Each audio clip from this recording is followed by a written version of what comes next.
Okay, so how did I do this here? How did I create those patterns, and how was I able to bring them on the head and position them in a way, like as you can see here. If I start here, I can position them and drag them, and they're forming perfectly, or almost perfectly, to the head. So the first thing is, what you see here is nothing else than an so-called IMM brush, so an insert mesh brush. And this mesh, I show then as well, is something I created with the Radial brush and using another IMM brush.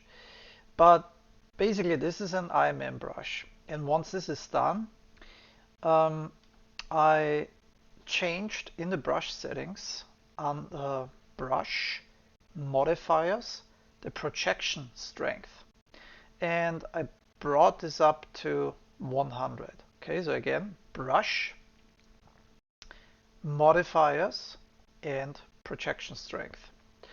So when the projection strength in the IMM brush is at 0 and you drag it out and you go to the side view, you see it's not really aligning to the head because it's kind of like flat or straight projected. So if I undo this and I go back to the brush and change the projection strength and I pull it up again, then you can see it is much better, like going along the shape and the form of the head. Okay, so this is this. I undo that as well. But the funny part is actually, or the interesting part is to see how can we create all those beautiful patterns, many variations of them, and then use them on a head to create nice patterns in different forms and shapes, right? So what I do, starting from scratch here, is, I would say, absolutely from scratch. I switch here, Control N to delete my canvas, and well then, let's create, like here, maybe a cylinder. Okay, so I pull up my cylinder, and once I have this, to edit mode, and I create on top of it here an editable make polymesh 3D. Okay, so now as you can see, this is just a cylinder polymesh 3D. Okay, the next interesting part is definitely to create a form and a shape that looks like this flower pattern here. So when you go under the brushes, you can click the comma button, and then you see here brushes. You can go to your menu. You have a bunch of folders that is shipped with Zbrush, and there are also the so-called insert IMM brushes. So this is where you can find them. Or you can also save your own ones. You see here I was saving my own IMM stone.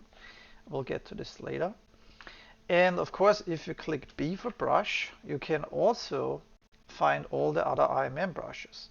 So what I can do is B for brush and then I for IMM, and then now you see only the IMM basically, or any brush that starts with I popping up, and the rest is going to be hidden. Now let's say I am just picking any IMM brush. Let's do this one here, IMM Steam Gear. Okay, you can see by dragging through this IMM brush, there are multiple tools or geometry assets, meshes in this brush. And I can click, for instance, on gear number 9, now it's highlighted. And now I'm using this brush. That's basically it. And when I pull it up, you can see here, if I click X, you turn symmetry off. So that's what we do for now. You can see here that this is basically our IMM brush. So I was selecting gear number 9. It's popping up on my cylinder. And while you do this, you notice also when you click Shift F, so you see the polygroups, you can also see that it creates immediately a different polygroup, but at the same time when you release your pen or your mouse, you can also see that the cylinder is actually getting darker. And this is because it's all automatically masked. So it automatically is masking it for you, because if you would like to split it, split is basically detaching the geometry. Then you could immediately do this by going into the subtool, say split, and then split unmasked points, and then you would have now here a subtool of both tools completely separated. So you can also click on a move and then move this away, and you see where it goes. By the way, this is the pivot point when the pivot points are offset. As you can see here, while we're in the transform node, you can also click this icon here with the rotating arrow back, and it tries to reset it, but you have to click also Alt while you do it, and then it's aligning it again to X, Y, and Z coordinates.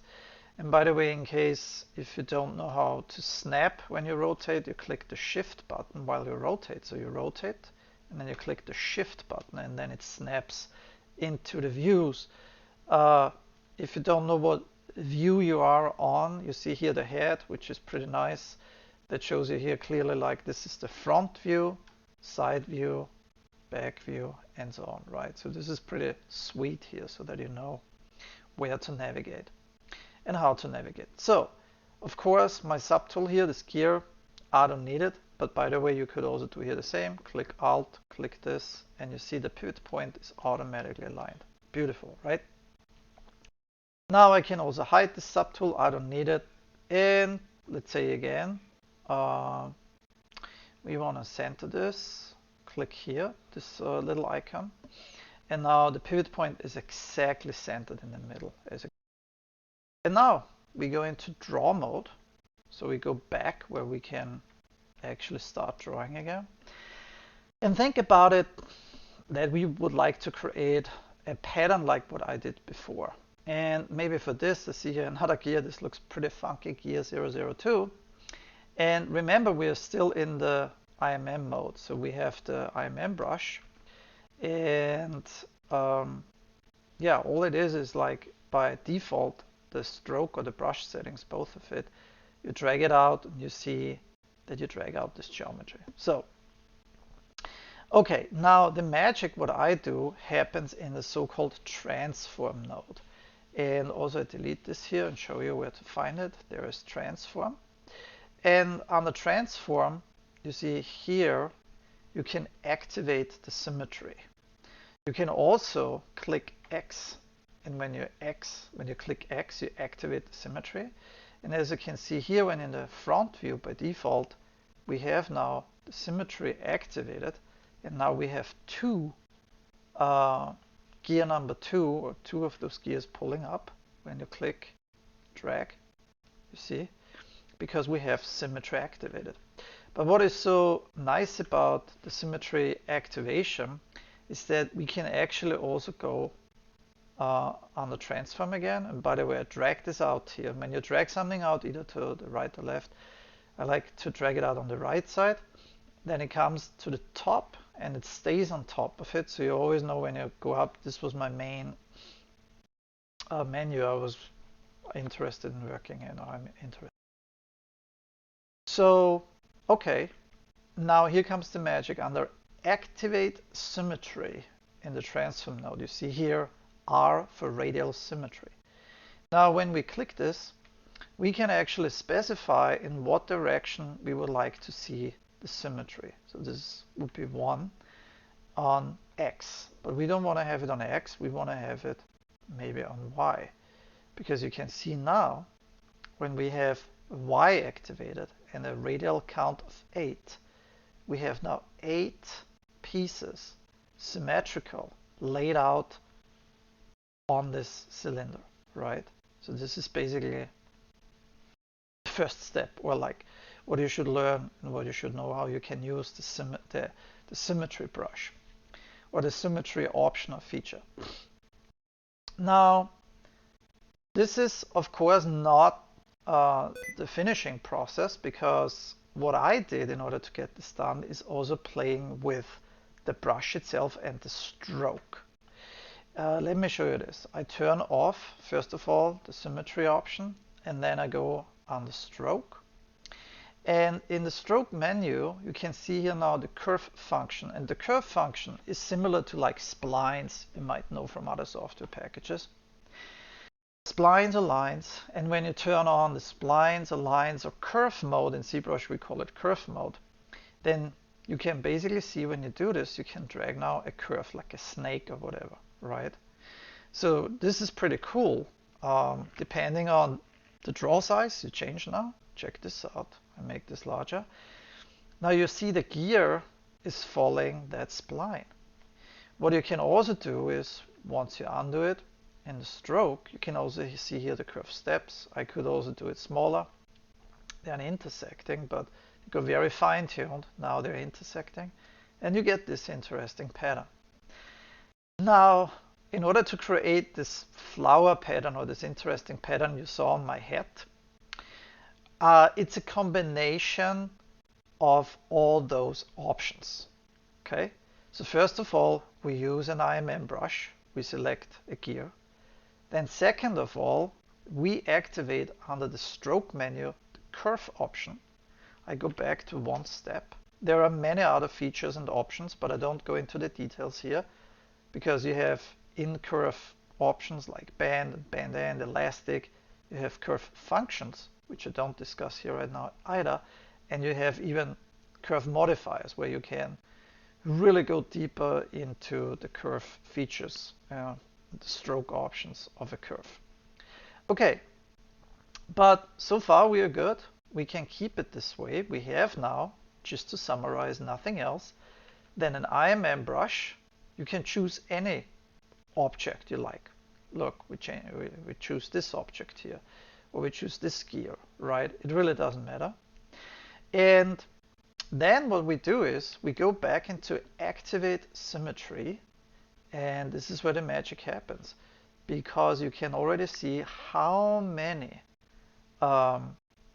basically radial counts do we want to pick. We make sure mirror is on, and then when you go in and you start a drawing, you can see that it creates a pattern. And that pattern depends, of course, on the X, Y, and Z option you can see here. And then what I did also in the stroke, I was creating like sub-steps. And then when you make this smaller and you just drag this out, you can actually see that it's forming those beautiful patterns. Now, what you might say is, wait a minute, but this looks really strange because what I had, it was really nicely laid out. And this really depends now on the IMM tool you have been creating from the get-go, okay? So basically, again, when I go back here to the stroke menu and I leave everything at 1, and then I change the size, okay, go back here, make this a little, and draw this out, now you can actually see that we are getting closer in forming patterns like this. You see? Pretty nice, pretty beautiful. Now, while you create this pattern, I also noticed when you go on the brush and you have here the projection strength, don't put it to 100, because if you would do so, you see that it's distorting it and it's pushing it away or distorting it in a very, very strange way depending on the view you have. So what I did, I said, like, I don't need a projection at the beginning because I just basically do my pattern straight on, and I pick then also anything that just looks nicer. Okay, so like a geometrical form. And you might think also here when you see this at the beginning, right, well, wait a minute, it's still not working as it should, or is there something else missing? But no, this is exactly how it is. Check this out. So let's say you have a beautiful shape like this, and yes, you have here sometimes, and depending on the geometry, it can happen that you have intersecting geometry, of course, right? Because when it's so dense at the beginning and the pattern goes further, it's intersecting. But you know, I created, for example, to avoid this, a brush, and I'll show you. Click comma, go to brush and IMM stone that has also a little distance in between, you know. And of course in the center, because it's a radial function, you can't really avoid this. But at the end, when I merge everything and bring it together, it's such a detail, you don't see it when you use then a projection from a high poly to a low poly, that I'm kind of like really happy with this. But as you can see, this is how you create now various patterns, and depending on the stroke you create, right, you get all those different forms and shapes. Okay, so you see, this is how you can create a pattern. Now let's say we are happy with this one.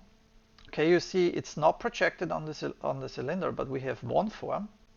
Now we are still not done, because all we did is we created now one pattern. And the first thing we want to do is, while the cylinder is still you know, hidden or masked, we go on the subtool and then click split hidden, split unmasked points. And now you can see that this specific pattern is what we have left over. Beautiful pattern, right? Now from this beautiful pattern, you can create now again an insert mesh brush. This is very simple. So make sure that the view is dependent. It's view dependent how the IMM brush is created. That you are in the front view, and this is your pattern. And then you go on the brush, and in the brush settings you find here create, and then you can say create insert mesh. And now you can create a new one, or you can append it to an existing one. Now in this case, just to show you for demonstration, I create a new one. And now you see here is the insert mesh brush with this pattern. By the way, you could also basically save this brush by selecting the brush and then save as. And now you can select this IMM brush, let's say under your Zbrush brushes. So you Zbrush, and then you find here somewhere insert IMM brush, right? And I could call this now IMM underscore patterns, because if I make more, I can then append other patterns to this brush. Okay, so now we have this. What is next? Next is actually that we go back to our head. So you load your tool or whatever. And once this is done, Control Shift, you see that we have the head selected. We have now again the same method, the same kind of thing what we did before. But what I do here is symmetry is off, so I don't want to use it at all. I use my IMM brush and I just drag it out. So, and now you see, now I can position, right, multiple patterns if I want to on my head. But there is also one more step I did, because you can clearly see when I drag my IMM brush out here, it's not really fitting in a way as it should. It doesn't go along the mesh. And so again, you click on brush, brush, and then you scroll down here, and under modifiers, you have now here again the projection strength. And now you want to bring the projection strength to a maximum. And when we have that and you pull this out here, you see that this pattern is actually forming closer and nicer to the surface. You have now two options. You can actually then go in and modify your pattern and stick it in. So the beads are kind of like intersecting then also with the head. So this is really up to you. Another option what you have is, and I like this a little bit more, is in the brush settings, when you go back to draw and you click on brush, you have more other settings here, and it's not under modifiers. We keep under modifiers the projection strength to 100, but you see here also the depth. You can basically select the depth. We have here 9, embed 9. So this is a horizon line that shows you that we are 9 units above the horizon line. I don't know why it was set up like this. I think I bumped it up by accident. But if you select this to 0, now we are at 0 in the horizon line.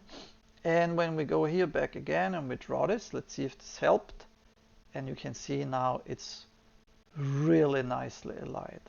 I mean, really nice. Okay.